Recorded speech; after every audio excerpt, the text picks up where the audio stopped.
Bismillahirrahmanirrahim. Assalamu alaikum. Good morning, dear audience. It's all my honor to share this session about the reading and the discussion of a book. But let me introduce myself first. My name is Abdelmjid Bouziane. I am an emeritus professor of education. I served at the Faculty of Letters and Humanities and Human Sciences in Bibliothèque, Hassan II University, and I'm a general manager of 3B Golden Gate. I would like on this occasion to thank a number of organizations and people. I would like to thank Hassan II University for having given us this opportunity, and I would like to thank the MACC for having covered the expenses of the trip of Professor Fatehi to come here to Morocco. I would also like to thank the ENCG, that's the School of Commerce and Management here in Casablanca, and I would like to thank very much the library Mohamed, Sekkat, the university library, and in the name of my friend and colleague Khalid Al-Hiyani. And I would like also to thank our speaker and to thank you very much for coming. So I'll introduce Professor Fatehi. Dr. Kamal Fatehi is a professor of international management and former chair of management and entrepreneurship departments at Coles College of Business, Kennesaw State University. Before this position, he was a lecturer in many universities, and I would just name some of them: Louisiana State University, Western Illinois University, and Eastern Illinois University, Texas A&M International University, etc. So there's a long list here. As a Fulbrighter, that's a person who moves from a country to another country. He has served many countries, including Kazakhstan and including the Peru and Hassan II University. This is his second visit, by the way. His first visit was in 2017, yes, right? Okay, thank you. All right, 5 years ago. I didn't count the coronavirus period because that's not part of my history. Just like anybody else, yeah. You have. All right. And then he was a recipient of many grants.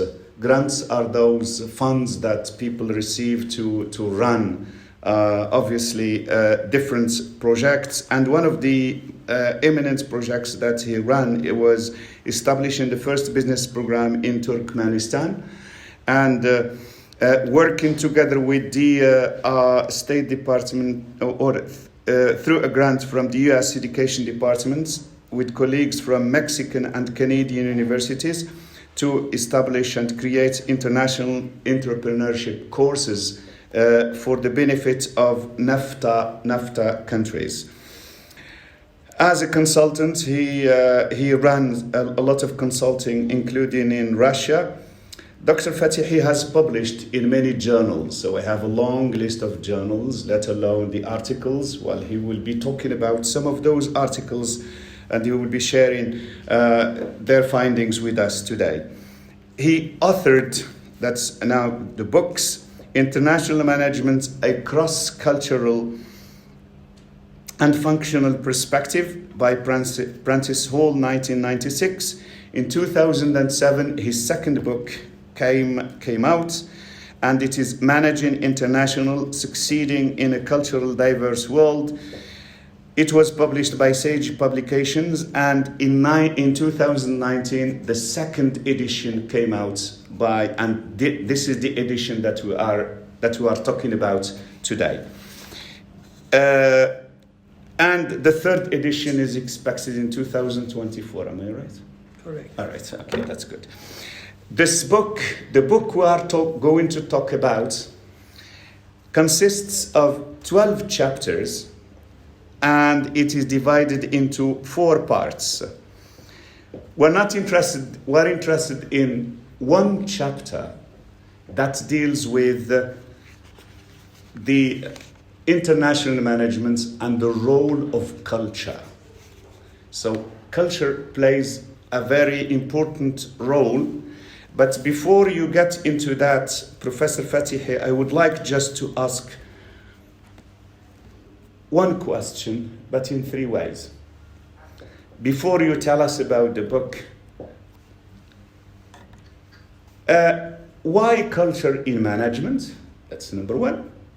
In other words, what triggered you to write this book as early as 1996? Because I can understand that this time, in this era, that it's that there is a lot of teleworking, there is a lot of people working from home. You can run, you can manage many people in different countries. But in 1996, what is it that motivated you to write this book? And then the floor is yours. Please go ahead. After he finishes, I will just ask a couple of questions, and then I will give you the floor to ask questions to Professor Fatehi. Please welcome him with a round of applause.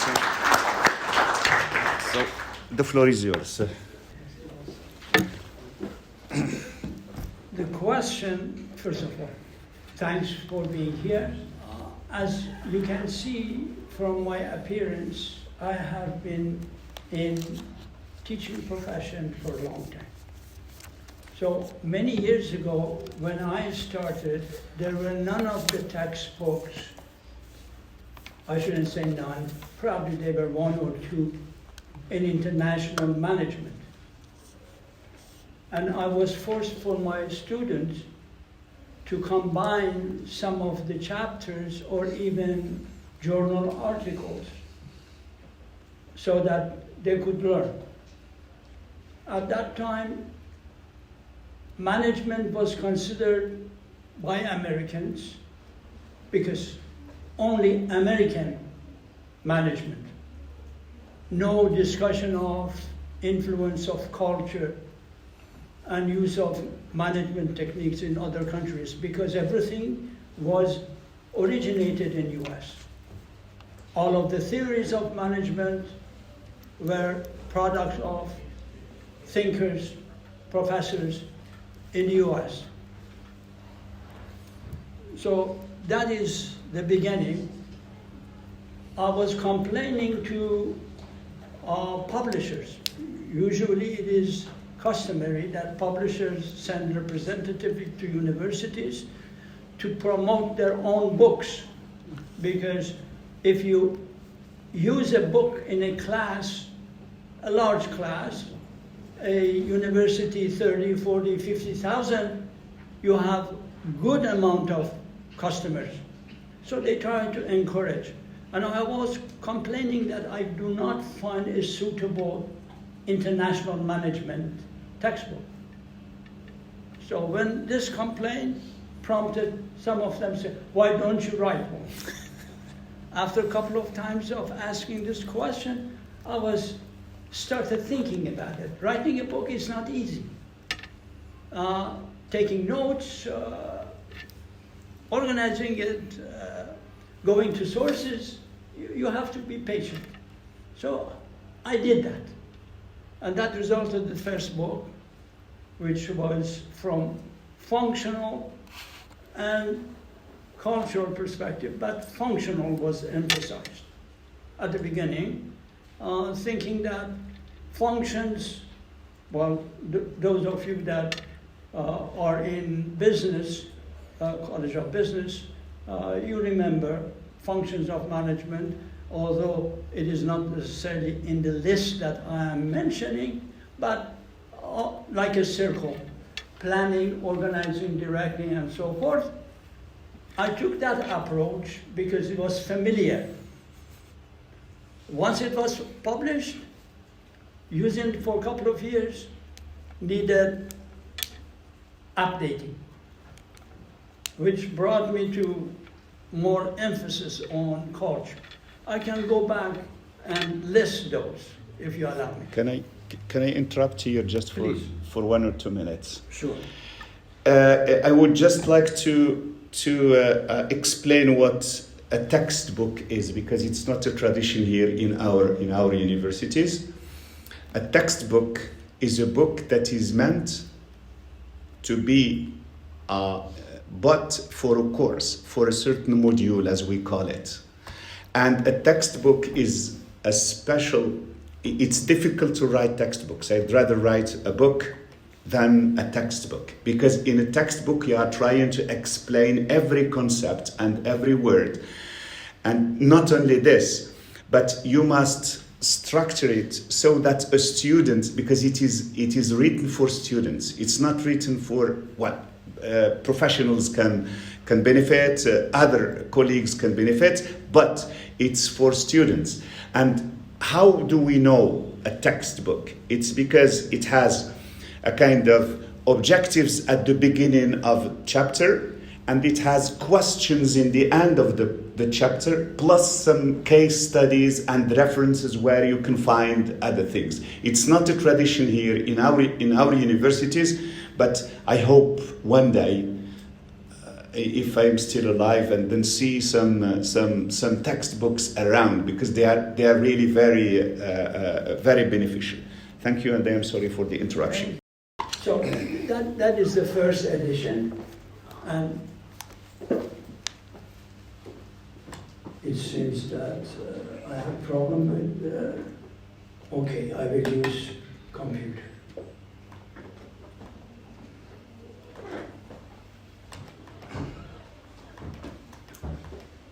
These are various topics, functional, as you can notice, marketing, accounting, finance. I am not specialist in any one of these, except international management. So I had to consult others, get advice to write those.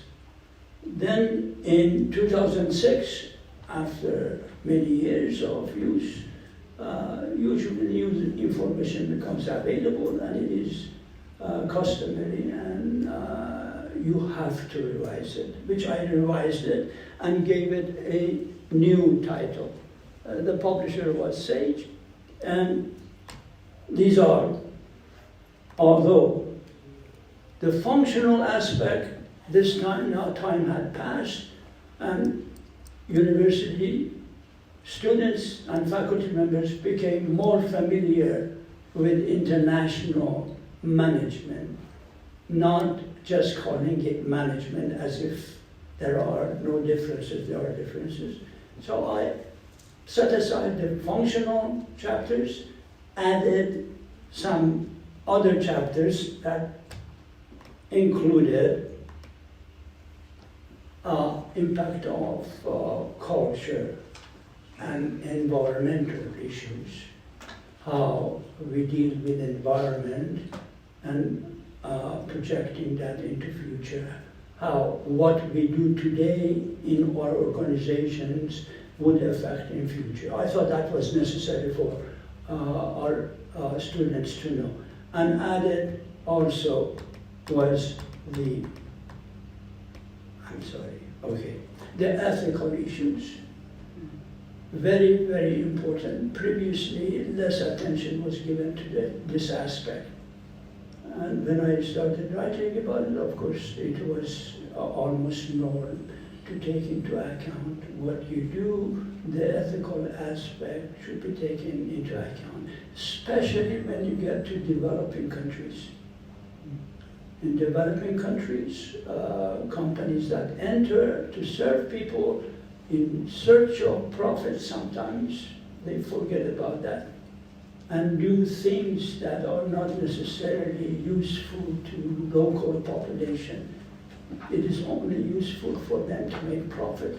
This issue should be addressed, which I extensively talk about that.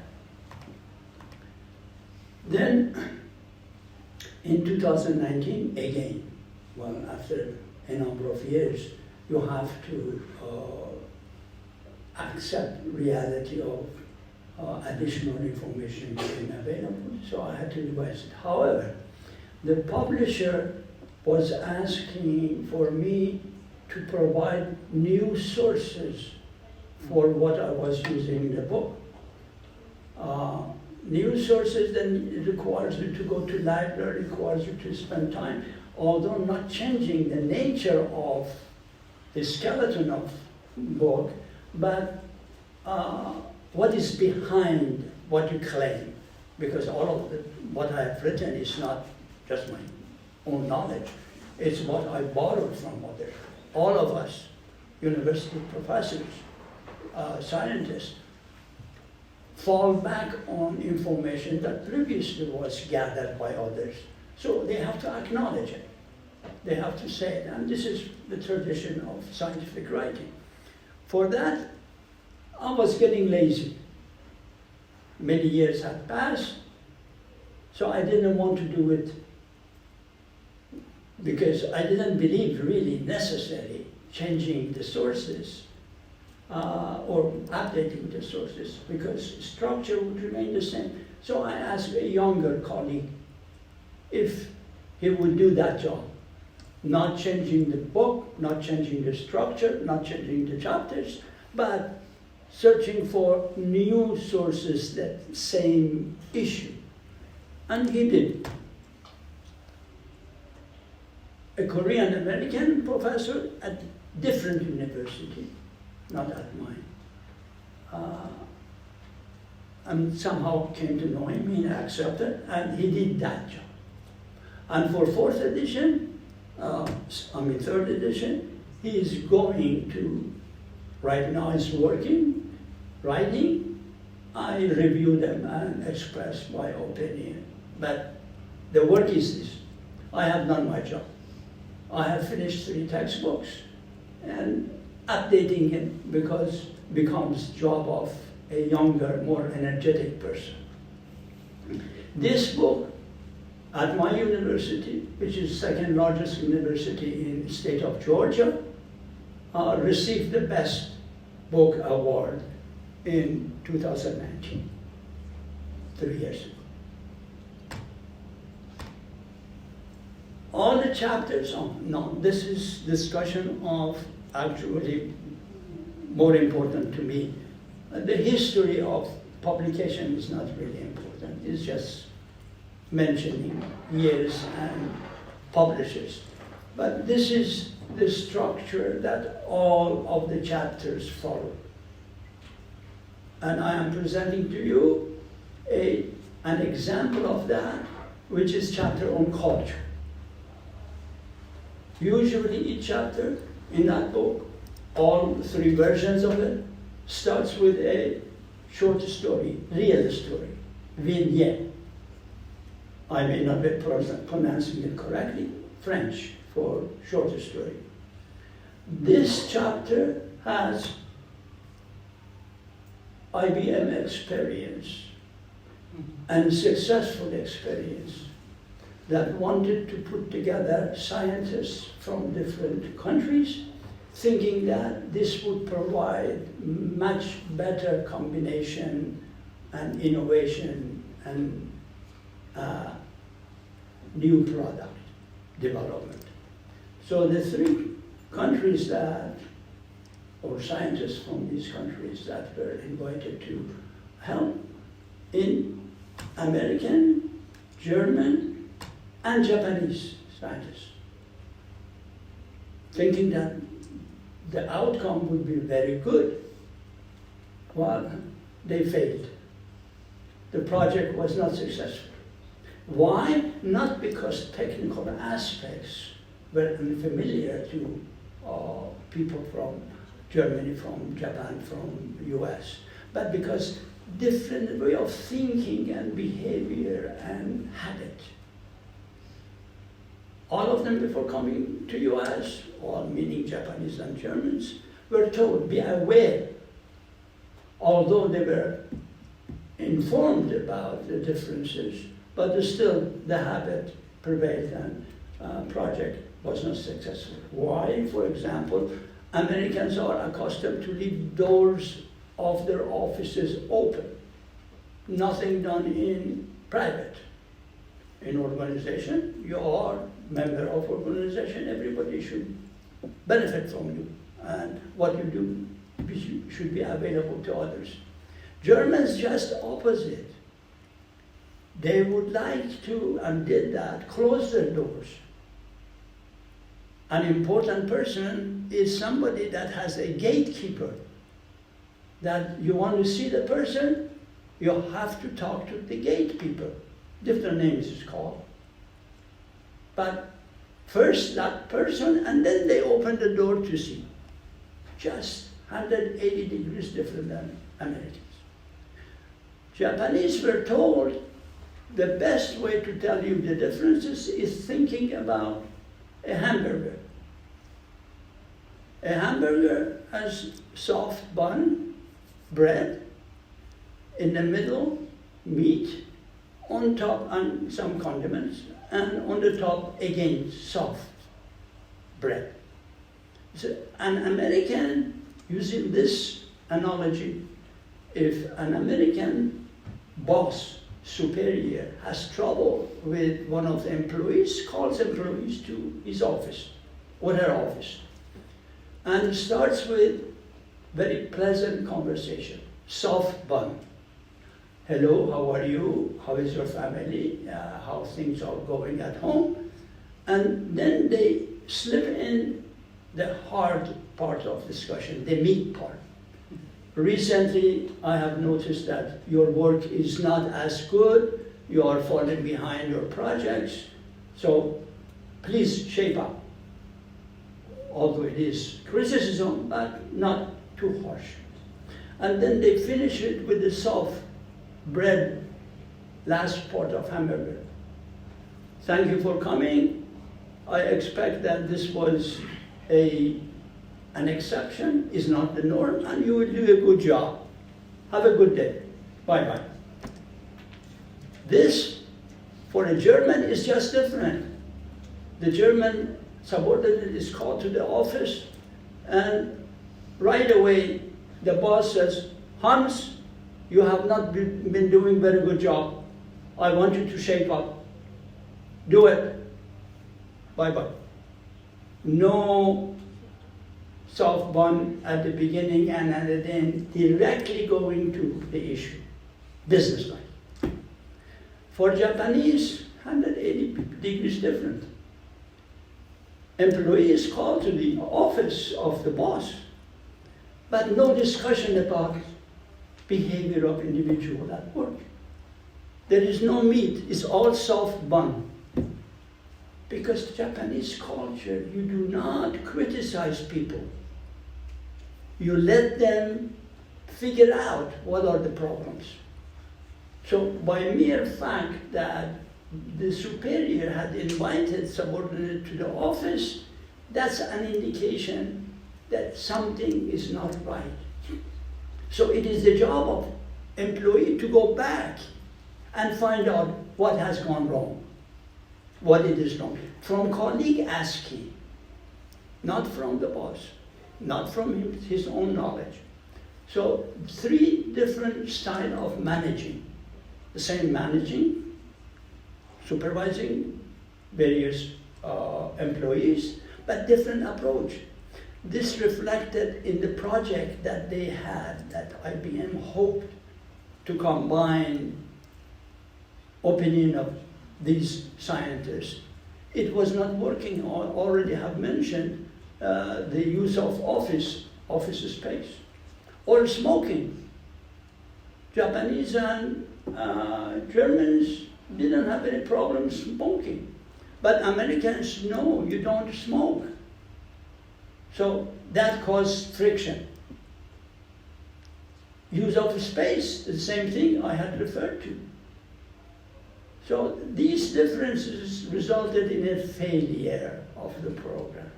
They learned hard way. Cultural differences make a difference in managing. Since I talked about cultural differences in managing, this is what I teach to my students. So it is necessary for them to learn about culture.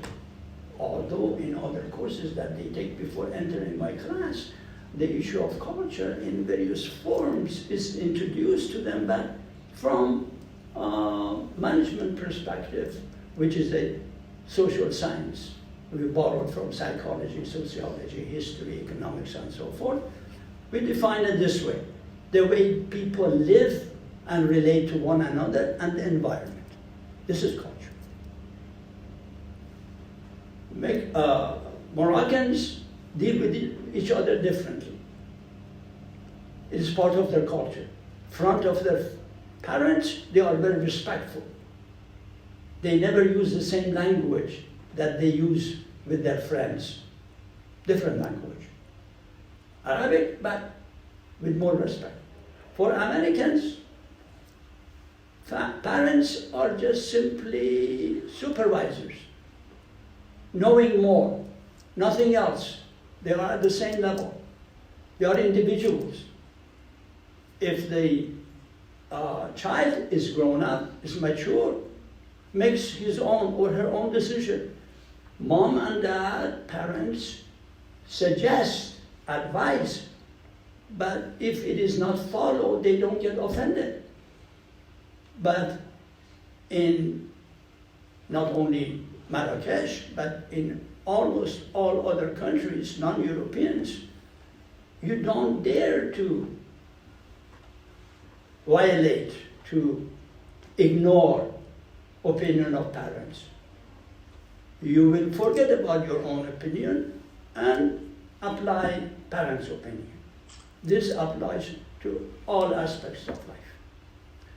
So this is definition of culture from a social scientist perspective, excuse me. It has two manifestations. One physical. The physical aspects, roads, buildings, everything, music, literature, these are visible aspects of culture. The non-physical aspect that are, excuse me, I'm sorry, but all right.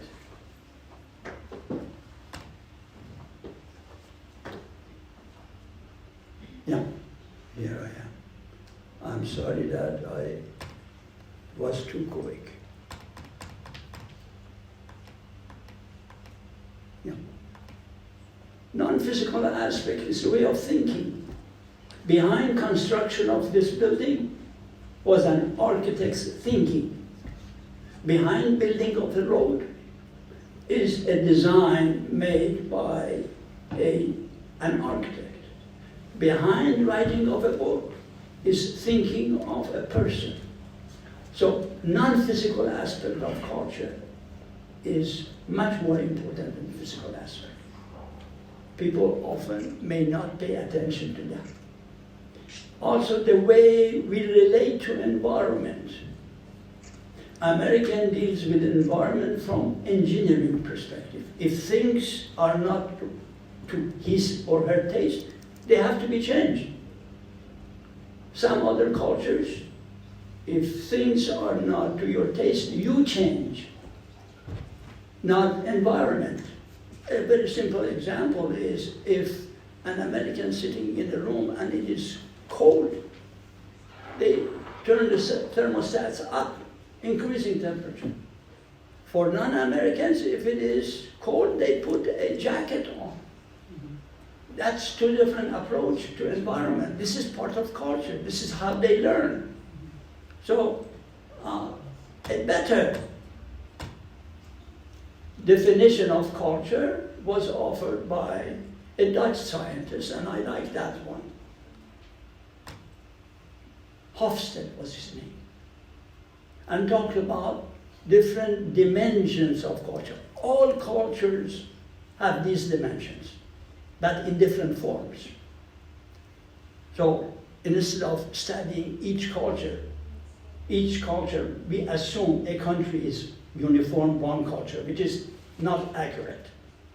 For example, Indian culture, various regions have differences, or Chinese or American. But a smaller country, you can say Japanese one culture. But let's assume each country has one culture, or can be explained by only one culture. There are 186. Don't take this number exactly. I think United Nations shows that there are 186 countries. Some new ones are born, for example. South Sudan did not exist 10 years ago. Now we have it. Or Djibouti in Red Sea did not exist. Now we do have it.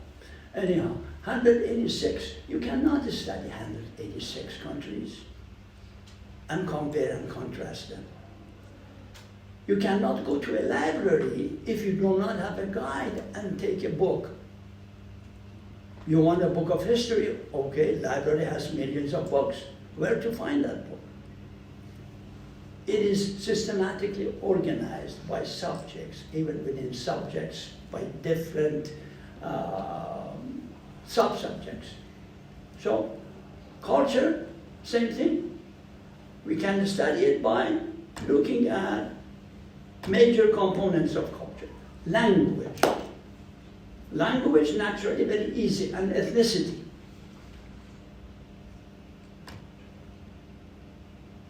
And cultural differences also can be talked about in degrees of complexity.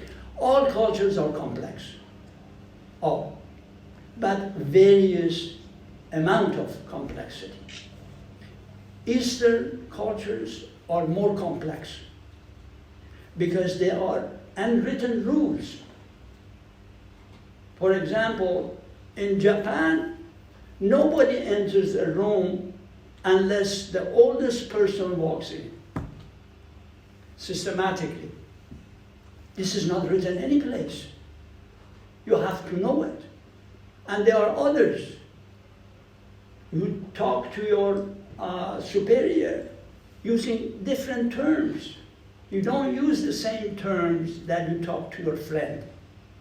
Nothing is written about this.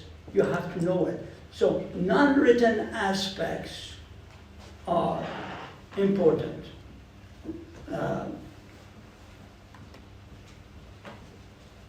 I talked about complexity, implicit information.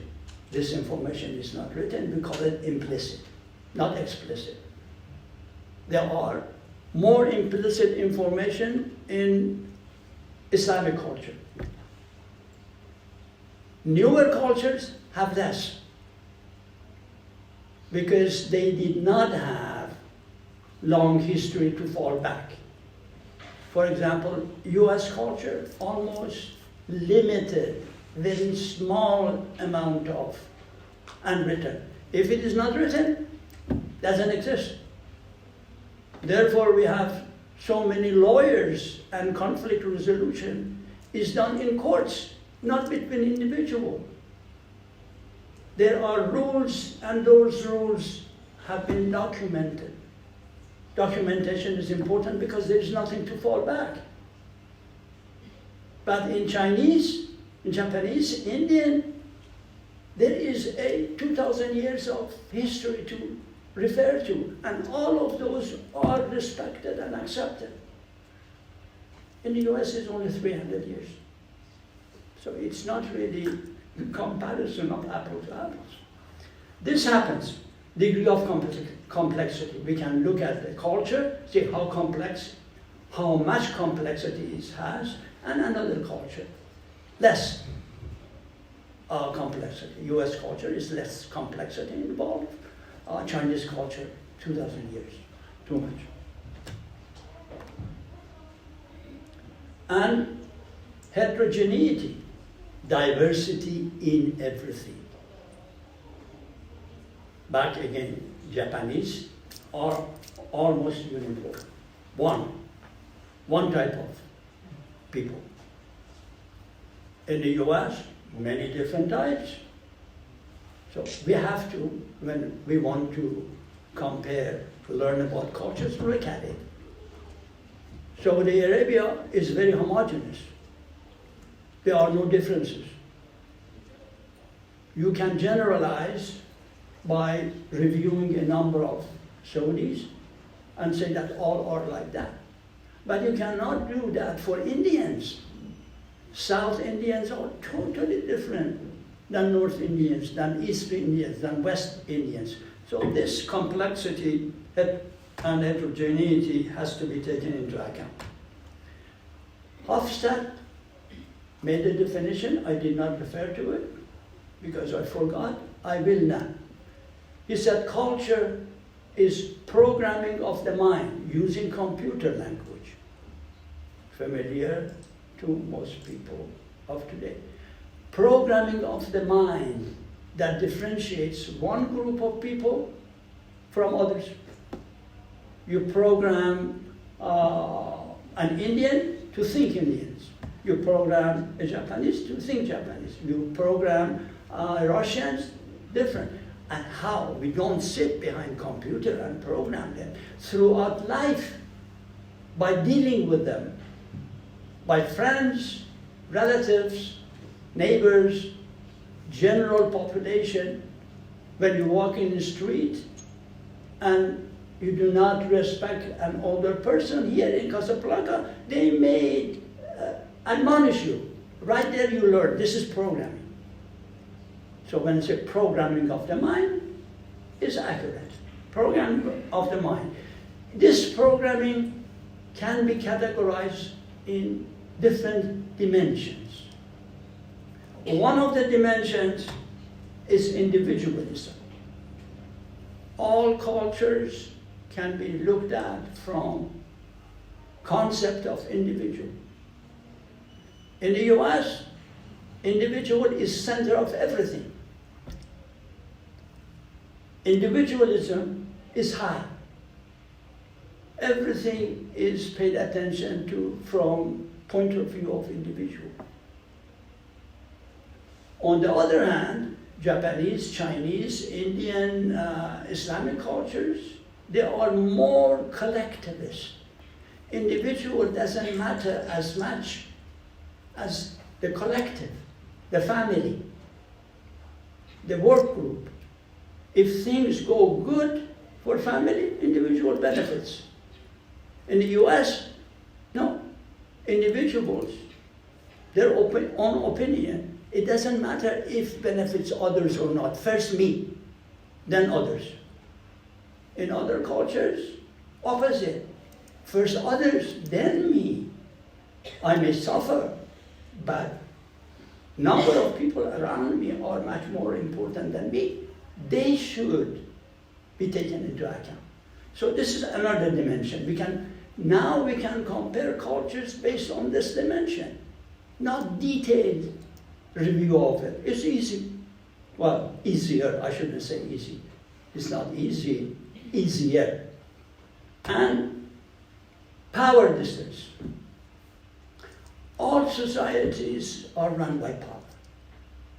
There are variations between least powerful and the most powerful. And this is considered normal. Everybody accepts it. The least powerful thinks that the most powerful should have that much power. And with power comes benefit, comes things that society considers important.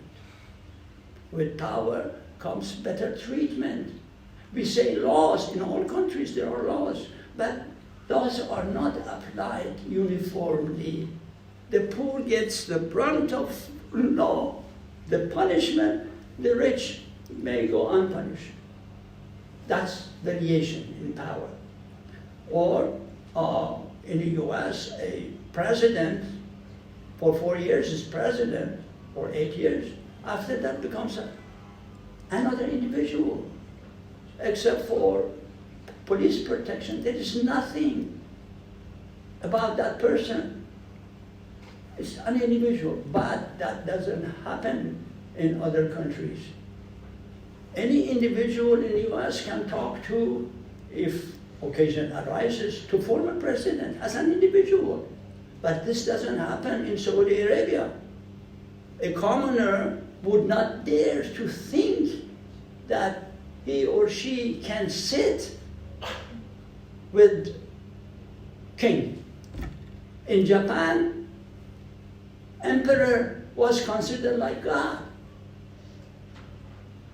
And they could not even now, Japanese emperor, although they do have democracy supposedly, and and they do have parliament, and prime minister runs the country, but emperor traditionally is considered a very high status. And Japanese would not even think that they can get together with emperor. That's different life. So you see that versus this, individualism versus collectivism. Another dimension, uncertainty avoidance. Avoiding uncertainty, taking risk.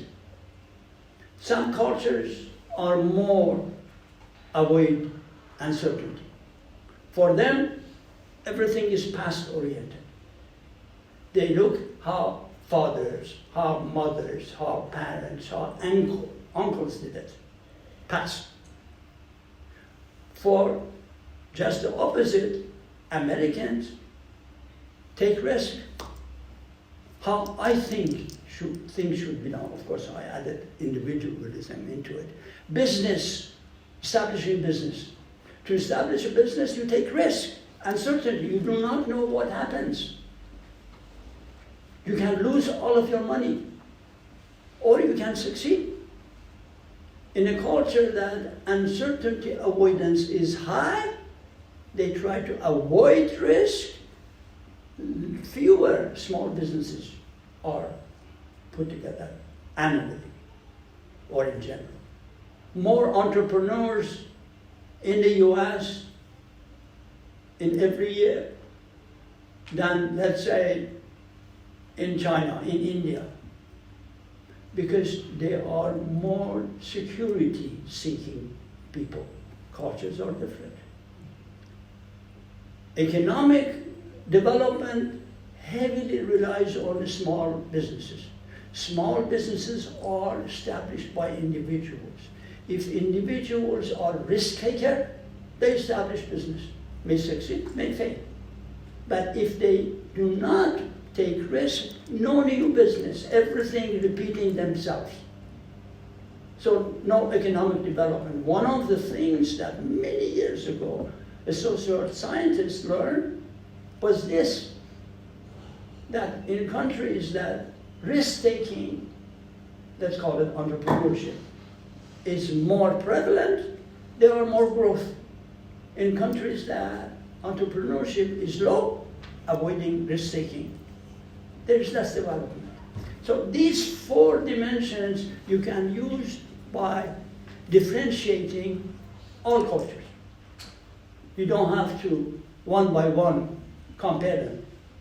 You can compare Indian culture to Peruvian culture, Argentinian culture to French culture, by looking at how they rank in these four dimensions. Originally, this Dutch scientist did this work, and now it has become global.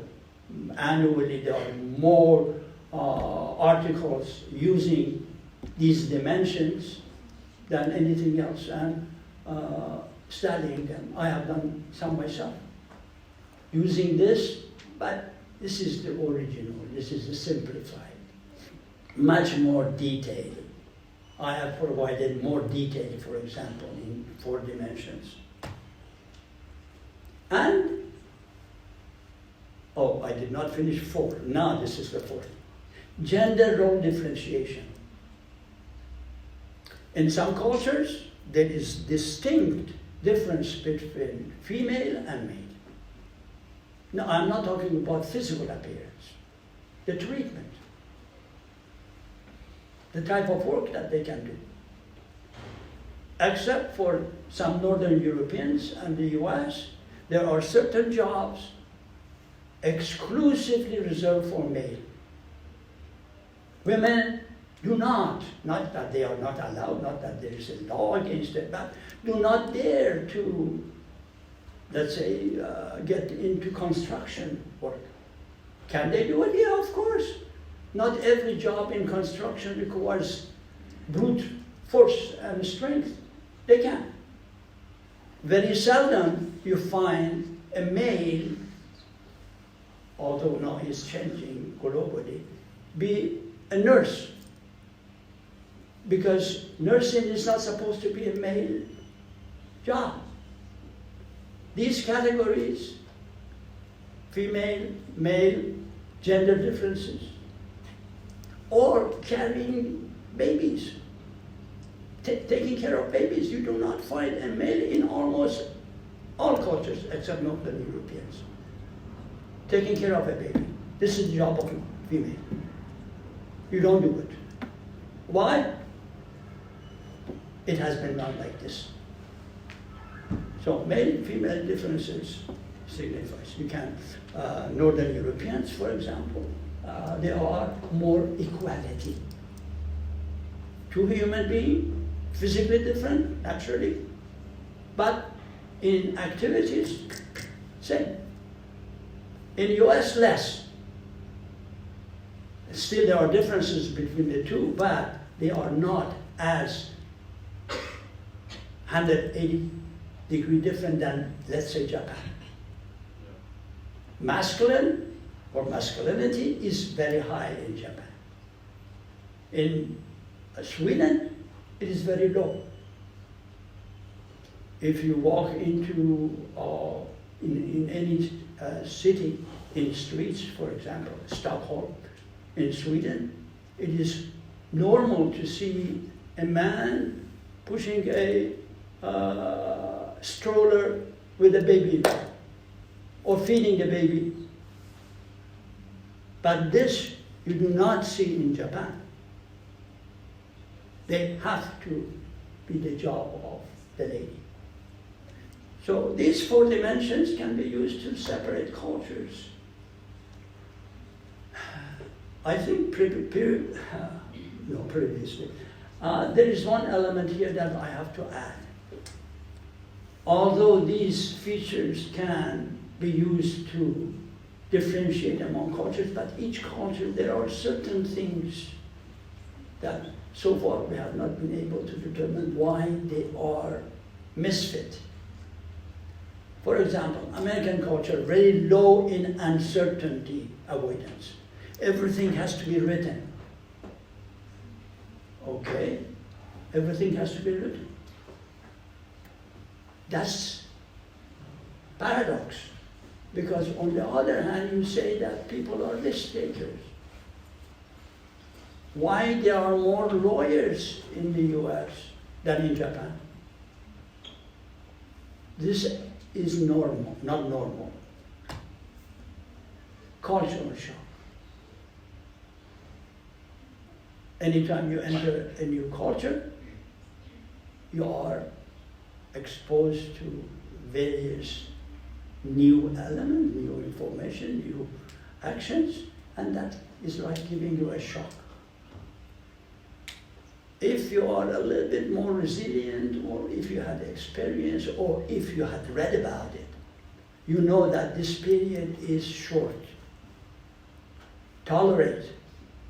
Then you can later on appreciate. But if during that period you become disoriented, you cannot do anything. You fail. Many of you, if not all of you, remember from your reading Pavlov, Russian biologist.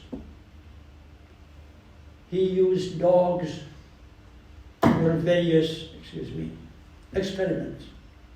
And one of them, and he was using electric shock to create what is well known now, classical conditioning behavior.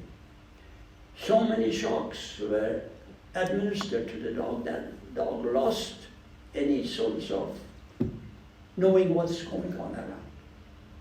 So when we enter from one culture to another culture, we are exposed to different, where to buy food, what to do when you meet people, where to mail your letters, which transportation mode to use, what is your address.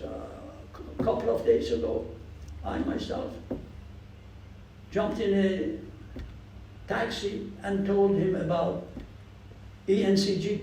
What? He didn't speak English. I am not speaking French or Arabic. So he thought that he is taking me to the NCG. Went way out of the city. Then I realized, no, I'm in the wrong place. I said, okay, stop. I got out, I said, I will take another cab and go. Well, the second cab also did not know the language. But at least it was smart enough that when it saw a college, it stopped at college. And motioned me, wait, I'm gonna ask. And found one person that could speak English, and I talked to her. And I told her where I want to go. She translated for the taxi driver. And I was taken. It took me 1 hour. A ride that should have taken 15 minutes, 20 minutes. It was my own fault. This is cultural shock. I was ready for it. It didn't upset me. I didn't like it, but this is what happens to people. What I am going to end my talk with is simply referring to characteristics of American culture. I'm more familiar with that, and I know it. Marrakesh, I don't know. So I will not talk about something that I don't know. In US, I already have referred to individualism. Concept that person is isolated from everything, as if nothing relates to individual. Individual is a physical entity with no relationship to anybody, to anything. This is isolationist. Opposite, in Japan, they have no concept or very limited concept of who is individual. Individual changes depending on circumstances. It's not isolated. It's related to environment. A person in front of parents has one name. I is not. For American, I is I, doesn't matter if it is in a church, if it is in a hospital, if it is in the university. I signifies entity of individual. In Japan, that's not the case. One word is used. When that word is used, you know that the person is talking about relationship between him or her and parents. There is another word for relating to superior. The moment you use that word, it indicates that behavior is between superior and subordinate. Even siblings, brothers, sisters, and so forth. A word is used for indicating that the person, on occasion, describe occasion between two siblings. So individual is lost here. Situation and others become defining the person. A person is defined by surrounding, not isolated, as if there is nothing around.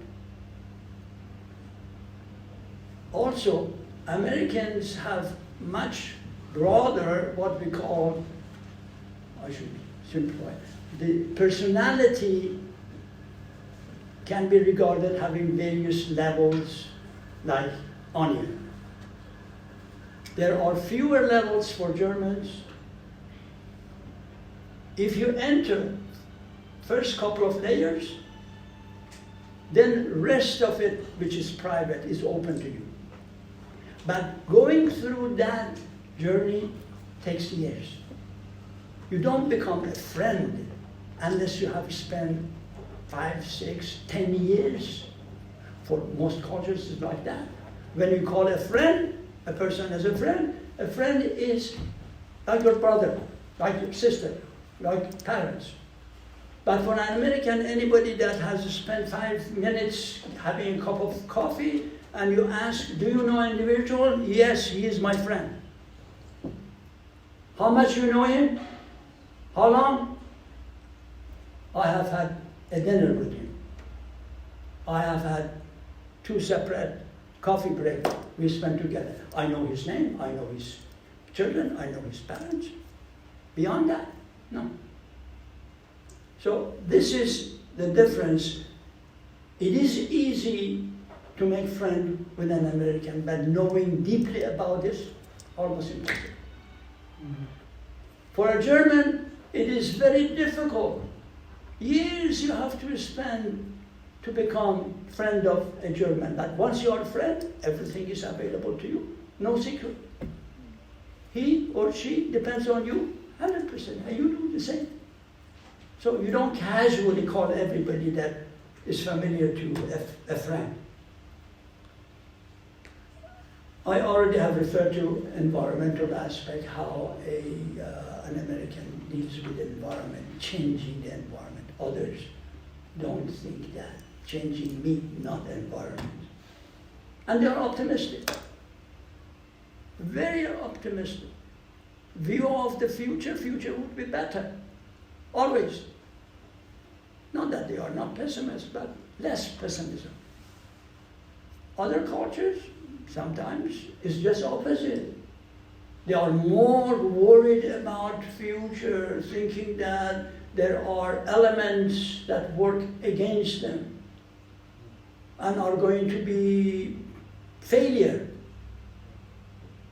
An American thinks, I will start this, I succeed. That's part of risk-taking. Seldom think about what happens to failure. Of course, it has its own drawbacks too. Its own drawbacks. An example is what happened to Kennedy and his administration dealing with Cubans. Wanted to get rid of Castro and send some former Cubans, and they failed. The result of that is the 50 years of animosity between Cuba and US. Because they, among the advisors of the president, nobody, not a single person said, okay, what happens if we fail? Everybody was thinking about, we do, go, succeed. So it has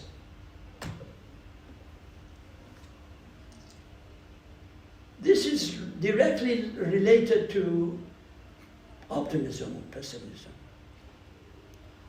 It is well known in social scientists, those of you that have taken course in psychology or sociology, social psychology know this.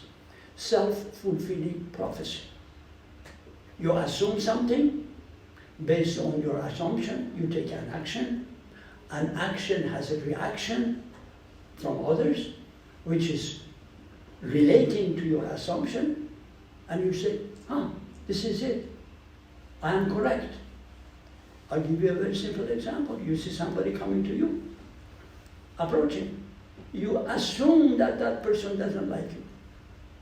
So you're not going to show pleasant face and greeting him or her friendly. You try to ignore. The person seeing what you have done is not going to be friendly with you. May change his way and go a different way. When you see that, say, I told you, the person doesn't like me. Well, doesn't like you, change his way because of your own action. Law of physics. Every action has its own reaction, opposite direction, and the same strength. Thank you very much. Thank you for your patience. Thank you for your patience listening to me.